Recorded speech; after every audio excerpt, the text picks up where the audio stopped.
Pues en el capítulo de hoy tenemos, con todos ustedes, la parábola del rico y Lázaro. Hago un poco de publicidad. Esta predicación, de un modo más escueto, un poquito resumida, ha sido publicada en esta semana, me la han publicado en la página de los sermones de Gotinga, en la sección de español, que voy a estar colaborando a partir de ahora con ellos, y publican sermones breves, por si lo queréis ver durante la semana, en el móvil, son cortitos, no hay que leer mucho, y ahí tenemos un breve resumen de esta predicación. Bueno, se puede acceder por Google, ¿vale? Aunque esto está vinculado a la página de la Facultad de Teología de Zurich, por el Google ponéis sermones de Gotinga y sale. Bueno, nosotros hoy tenemos la ventaja de profundizar un poquito más, no es esta versión resumida, sino un poco más profundo. Tenemos la versión extendida, el montaje del directo. De todas maneras, no va a ser un sermón largo el de hoy, ¿eh?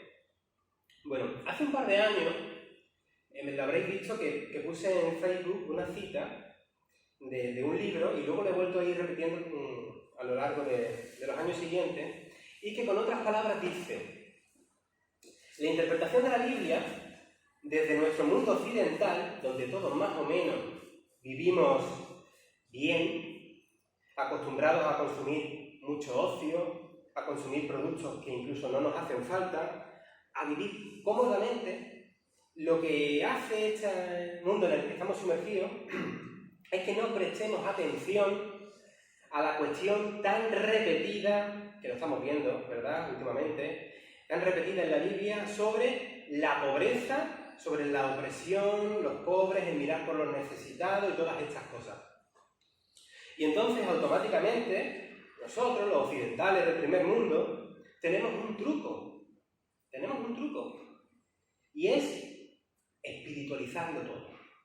Cuando la Biblia habla de los pobres, bueno, como tenemos la expresión pobres en espíritu también, ¿no?, pues nos imaginamos una pobreza espiritual que no tiene los pies en la tierra, algo muy abstracto, que nos mantiene a nosotros en nuestra burbujita, ¿no? Es la iglesia que mira para sí misma, con sus propios eventos, ¿no? Algo parecido pasa con el texto de hoy, donde por costumbre los predicadores y los cristianos en general, los creyentes, se centran solo en los elementos secundarios que no son los importantes de esta parábola. Si queréis, podéis hacer la prueba. Basta con que entréis en el YouTube y seleccionéis sermones sobre este tema, ¿no?, la parábola del rico y Lázaro. Y podéis buscar incluso predicadores los más famosos que queráis. A ver qué dicen. Podéis hacer la prueba. La parábola del rico y Lázaro, a lo mejor os sorprende, pero no está diseñada, podéis tenerla presente, abierta en vuestra Biblia, no está diseñada para defender la existencia del infierno como un lugar físico. Quienes centran su atención en hacer una apología, una defensa de un infierno físico desde este pasaje, lo único que hace es desfigurar el contenido del mensaje que la parábola está transmitiendo. En teología se utiliza mucho un dicho que precisamente nos llama a esta cautela. Teología parabólica no es argumentativa, es decir, precaución, cuidado con estirar las palabras como si fuera un chicle para intentar sacar de la parábola enseñanzas que no son la principal de la parábola. Bueno, con este texto lo que pasa frecuentemente es que nos perdemos en los elementos decorativos, en los escenarios, pero no prestamos atención al fondo del mensaje. Es como si mirásemos al dedo que señala, pero no dónde está señalando ese dedo. Y pasarnos la vida así, ¿no? Un sermón tras otro sobre este tema, sobre esta parábola, y siempre mirando el dedo, pero no mirando a dónde el dedo está señalando, ¿no? Como si nos metiésemos un caramelo en la boca, pero con el papelito, ¿no? Con el papel. El envoltorio del caramelo nos sirve como contexto. Es un caramelo de limón. Y tú ya sabes, lo abres de 10, sabes que es un caramelo de limón. No, nos ponen el contexto. Pero el caramelo está dentro, ¿verdad? Pues algo parecido nos pasa. A esta altura yo creo que indigna un poco que se siga predicando lo mismo. Porque ya hay, y Pablo lo sabe que tiene su librería, hay muchos libros y muchos comentarios bíblicos que nos ayudan a prestar atención al significado de la parábola. Y vamos a ir a eso, ¿no?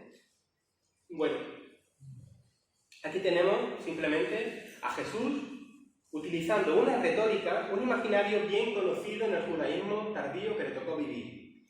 Y desde ahí va a configurar una narración que apunta al verdadero corazón de su enseñanza, que es, como digo, a donde vamos a ir nosotros. Como recurso pedagógico, ya sabemos muy bien que las parábolas de Jesús siempre toman elementos conocidos y propios de su entorno. En este caso, el recurso que hace distinción entre el seno de Abraham y el abismo o Hades que aparece en otras versiones, ¿no? Si esto es solo un envoltorio, entonces, ¿qué nos quiere enseñar Jesús con esta parábola? Pues vamos a ver. Primero, nos presenta, nos ilustra el desequilibrio que impera en el mundo. Hay dos personas, ¿verdad? Aquí hay una persona muy rica y otra que es pobre, ¿no? Lo que tenemos en el mundo, personas ricas y personas pobres. Llevamos semanas viendo cómo el Evangelio de Lucas hace muchísimo hincapié en el asunto de la pobreza y de la riqueza, ¿verdad? Llevamos Lucas que es muy machacón con todo esto. El reino de Dios, de justicia, paz y gozo, como dice Romanos 14, 17, no aprueba la injusticia de ese desequilibrio. Las cosas no andan bien si unos tienen mucho y otros tienen poco, ¿no? De hecho, hemos leído 1 de Timoteo 6, ¿no? Que tenía también un poquito de esto, de no quedarse mirando por la riqueza y todo esto.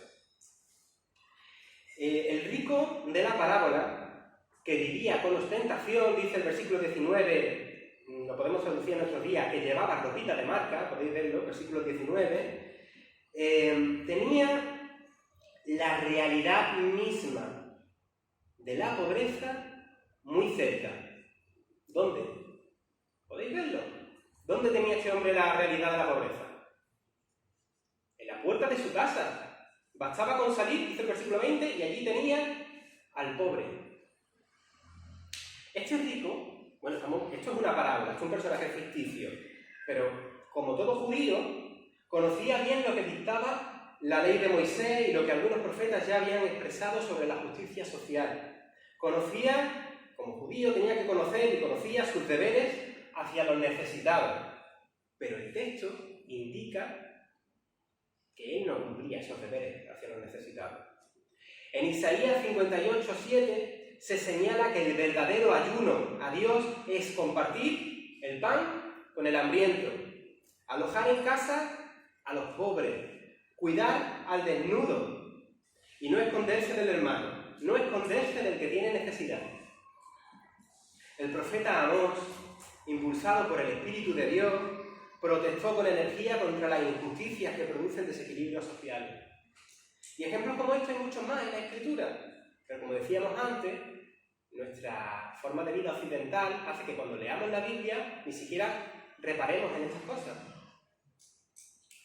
Estamos aquí con las Escrituras, yo no estoy haciendo apología de ningún tipo de ideología política.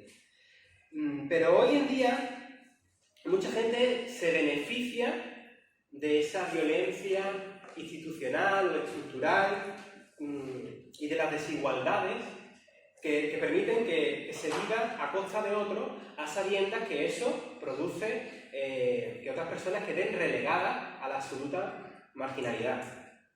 El problema de la inmigración, que nosotros lo vemos, ¿verdad?, diariamente, tanto en el Mediterráneo o en la frontera de Estados Unidos con México, todo eso, esto es síntoma de toda esta realidad, ¿no?, a gran escala.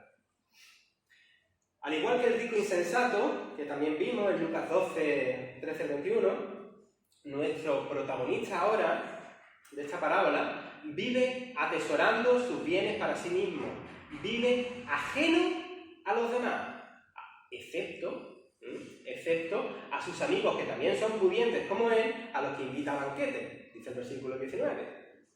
Sirve al dios Mamón, el cual es incompatible con el seguimiento a Cristo, versículo 13. Porque el seguimiento a Jesucristo requiere nuestra entrega a los demás. Y esto lo veíamos en Mateo 25, del 34 al 46. A Dios se le encuentra, también lo hablábamos en el estudio bíblico, ¿verdad? A Dios también se le encuentra en los que sufren, en los que tienen necesidad. Y ese texto de Mateo 25 es muy potente y muy claro con eso. De hecho, tiene muchos paralelos con el texto de hoy. Podríamos concretar hasta ahora que la parábola tiene como fin concienciar sobre nuestra responsabilidad hacia los pobres y necesitados. Una responsabilidad, en primera instancia, dirigida a los ricos, pero, en segundo lugar, a todos los que promovemos la nueva realidad, esa nueva sociedad del reinado de Dios. Cualquiera que tenga algo de más, no hace falta ser rico, algo de más, ha de ponerlo a disposición del necesitado. Esto lo encontramos en Lucas 3, versículo 11. El que tiene 2 túnicas, que le dé una al que no tiene. El que tiene que comer, que dé un poquito al que no tiene. Esto no es limosna, esto es restauración de la humanidad. Sin embargo, además de lo importante que es mirar por el necesitado, como estamos con Lucas, y eso es un tema que se repite todos estos meses, ya llevamos un tiempo repitiéndolo, tampoco quiero cansar con lo mismo todos los domingos. La cosa es que en Lucas 4, que es donde tenemos a Jesús presentando el programa suyo en el discurso de la sinagoga, aquí todas estas cosas sobre la pobreza lo vamos a ver repetidas veces en este evangelio. Vemos que Jesús va cumpliendo el programa que anuncia en la sinagoga, que es también modelo para nosotros, ¿no? Para que nosotros también lo cumplamos. Todavía queda una enseñanza más en la parábola. Al final vemos un diálogo, que lo ha leído muy bien, un diálogo del hombre rico con Abraham. El rico, que tras su muerte ha sido destinado al abismo, ¿no? Como consecuencia de haber decidido no participar en este deseo de justicia y equidad de Dios, trata de alzar su voz hacia el seno de Abraham, donde moran los justos, ¿no? Para llamar a Abraham. Sabiendo que ya no puede hacer nada para sí mismo, que él ya está perdido, le pide a Abraham una solución para sus 5 hermanos que viven de la misma manera en la que él estuvo viviendo. Ellos, estos hermanos suyos, también sirven al dios Mamón, ¿no? Al dios del lucro, del dinero. Viven para sí sin atender las necesidades ajenas. Sus hermanos son igualitos que él, con el mismo estilo de vida.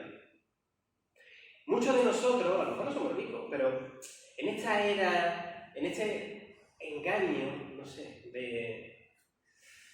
el sistema del bienestar y todo esto, en esta era de la comodidad y del ocio, vivimos completamente ajenos a los demás.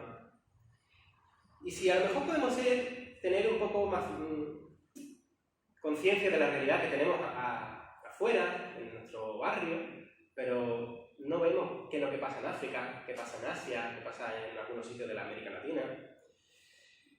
A mí, lo que me preocupa es el tipo de cristianismo que se promueve muchas veces en algunos ambientes evangélicos. O peor, en este tipo de cristianismo, la alianza que hay de la Iglesia con los poderosos. Me preocupa. He mencionado muchas veces esa burbuja, ¿verdad?, que nos aísla del mundo, y son cosas que me preocupan los cruceros para pastores, para cristianos, todo eso para líderes, como le llaman, cruceros para líderes. A lo mejor todo eso puede tener su lugar, yo no digo que no, Bueno, puede tener en un momento dado un lugar que tú hayas... Pero cuando todo es eso, de verdad que me chirría muchísimo. No sé si me explico. Y cuando toda la actividad cristiana se define en conciertos, en alquilar auditorios, polideportivos y todo eso, no sé, a lo mejor tiene su lugar, no digo que no, Pero cuando todo es eso, algo no encaja. No me encaja con el Jesús de los Evangelios. Cuando toda la carne se pone en ese asador, solamente en ese asador, hay algo ahí raro. No sé si no... venís con la misma línea que yo. Que digo que a lo mejor puede ser que eventos de este tipo tengan su lugar, pero... Al rico se le ocurre solicitar algo extraordinario para que sus hermanos, los pobres, pues también se salven. Y entonces el rico pide a Abraham que Lázaro, aquel mendigo que estaba en la puerta de su casa y que ahora está muerto igual que él, pero está en el seno de Abraham, pues le pide a ver si Abraham puede hacer que Lázaro regrese de entre los muertos para testificar a sus hermanos y advertirles que necesitan un cambio en su vida, ¿no? Que podéis ver los versículos 27 al 30. El rico está convencido de que la única manera de que sus hermanos puedan arrepentirse de su forma de vida e iniciar una vida más justa, en consonancia con la voluntad de Dios, es que un muerto se les aparezca y les convenza de que tienen que cambiar. Sin embargo, es interesante también la respuesta de Abraham. Abraham responde que si estos hermanos que conocen la ley de Moisés y la enseñanza de los profetas, que hablaban, decía la voluntad de Dios, ¿no?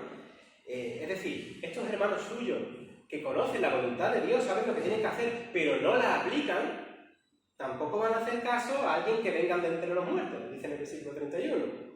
El que no quiere, no quiere. El que no se quiere enterar, no se quiere enterar. Cualquiera que no quiera aceptar la voluntad de Dios, en este caso su voluntad hacia los desfavorecidos, sabrá ingeniarse 1000 maneras de excusarse, ya sea ante los profetas, ante Moisés o ante alguien que haya regresado de entre los muertos. Lo curioso, mirándonos hacia nosotros mismos en el presente, es que sí tenemos a uno que regresó de entre los muertos, ¿verdad? Ante el resucitado, ante Jesús, tenemos abierta la opción de excusarnos o la opción de tomar consecuentemente su ejemplo de vida donada, ¿no?, hacia los demás, de vida entregada. Una vida que en teología le llaman proexistencia, ¿no?, que es vivir por los demás, incluso morir por los demás. Ante la obra de amor, ayudar al prójimo, todas estas cosas, venía dictaminada por el cumplimiento de la ley y de los profetas, ¿verdad? Desde una exigencia desde fuera de nosotros. Pero ahora que todos tenemos el Espíritu Santo habitando en nosotros mismos, tan solo tenemos que hacernos sensibles a esta guía. No como una exigencia que nos imponen, sino que nos brota desde dentro. Que la parábola señale que el rico tenía justamente en la puerta de su casa la necesidad de alguien, ¿no?, alguien a quien podía atender. A mí eso me parece muy significativo. ¿Por qué? Porque ninguno de nosotros, aunque yo estaba hablando antes de realidades de África, realidades de Asia, pero ninguno de nosotros tenemos que irnos muy lejos para ayudar a quien lo necesita. Puede ser un vecino, puede ser un miembro de la iglesia o un colectivo vulnerable en la ciudad. Hablaba con Renata esta semana, ¿verdad? Él me compartía la necesidad de que nosotros, como iglesia, como cuerpo de Cristo, nos movamos y cumplamos esa vocación de ser sal de la tierra. También José Antonio muchas veces ha mostrado esta inquietud y algunos más de nosotros.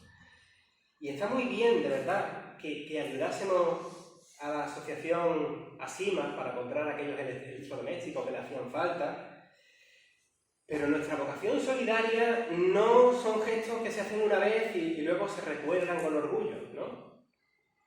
Porque si celebramos esas cosas como grandes gestas que ha hecho la Iglesia y nos quedamos ahí y lo celebramos y qué bien que ayudamos y tal, entonces, citando a Jesús, os aseguro que ya hemos recibido nuestra recompensa en ese regocijo, ¿no? Un regocijo que puede ser hipócrita, ¿no?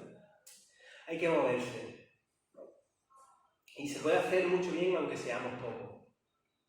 Convertirse a Dios es también convertirse al pobre y a su causa. De lo contrario, seremos como el rico y como los hermanos del rico. Voy a terminar ahora orando esta vez. Amado Padre, gracias por el ejemplo que tenemos en Jesús. Gracias por esa vida de donación, de entrega hacia los demás. vida donada hasta las últimas consecuencias en la cruz. Como discípulos queremos seguir esos pasos y transformarnos en parte de esa buena nueva para los pobres, de ese programa liberador para presos y oprimidos y sanador para los que tengan dolencia. Capacítanos, Señor, en tu Espíritu Santo para cumplir tu obra.